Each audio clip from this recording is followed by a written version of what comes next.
नमस्कार। अगर आप सोच रहे हैं कि 2027 का उत्तर प्रदेश का चुनाव बस एक आम चुनाव होगा तो आप बहुत बड़ी गलती कर रहे हैं, क्योंकि जो लड़ाई शुरू हो चुकी है वो इतनी खतरनाक होगी कि उसके बारे में अभी से कल्पना नहीं की जा सकती। क्यों? क्योंकि इस बार उत्तर प्रदेश में मुख्यमंत्री की कुर्सी की जंग नहीं होगी। ये लड़ाई होगी भारतीय जनता पार्टी के वजूद बचाने की और इंडिया गठबंधन के अस्तित्व की। अगर भारतीय जनता पार्टी उत्तर प्रदेश में हार गई तो सिर्फ यूपी ही नहीं, धीरे धीरे पूरे देश में भारतीय जनता पार्टी की पकड़ कमजोर हो जाएगी, क्योंकि ये वही उत्तर प्रदेश जिसने भारतीय जनता पार्टी को दिल्ली की गद्दी तक पहुंचाया और देश में कई प्रधानमंत्री दिए। बीजेपी वालों को ऐसा लग रहा है कि एक उपचुनाव जीतकर उन्होंने पूरा यूपी अपने कब्जे में रख लिया है। उन्हें ऐसा लग रहा है कि 2027 के विधानसभा चुनाव तो जैसे उनकी जेब में आ गया। लेकिन ये राजनीति यहाँ कब कौन कैसे पलटी मार दे कोई नहीं जानता।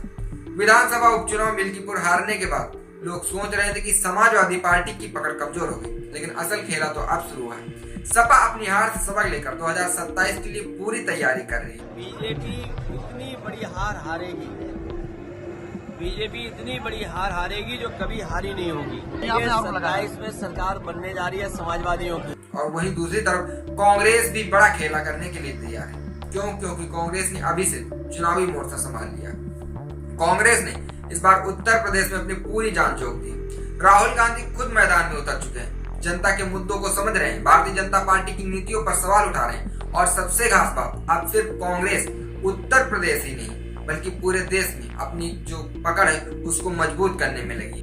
एक तरफ कहते हैं 400 पार, 400 पार के बाद हम संविधान बदल देंगे। हमने कहा हम देखेंगे कैसे संविधान बदलोगे तुम लोग।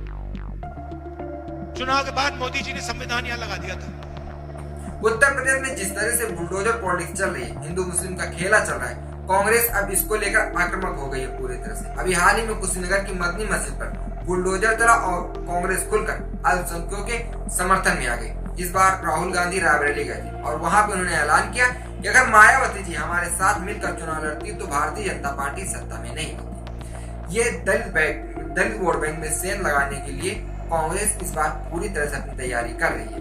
यही भारतीय जनता पार्टी के लिए सबसे बड़ी टेंशन बनता जा रहा है। याद है 2019 का लोकसभा चुनाव, जब सपा ने बसपा के साथ गठबंधन किया था, उस वक्त अखिलेश यादव को सिर्फ 5 सीटें मिली थी, लेकिन मायावती जी को 10 सीटें मिली थी। गठबंधन का गणित तो फेल हो गया था।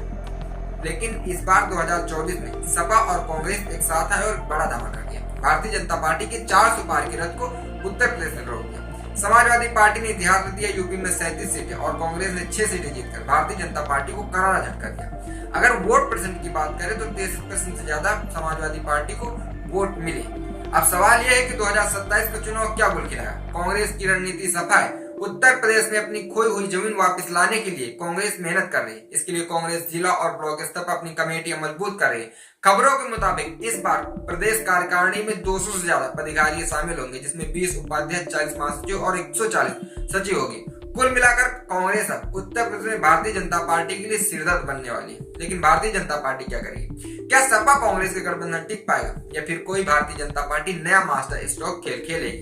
क्या 2027 में यूपी की सत्ता बदल जाएगी? क्या कांग्रेस सपा मिलकर भारतीय जनता पार्टी को हरा पाएंगे या भारतीय जनता पार्टी फिर से एक मोदी मैजिक खिलाएगी? इस बात का जवाब कमेंट बॉक्स में कमेंट करके जरूर दें।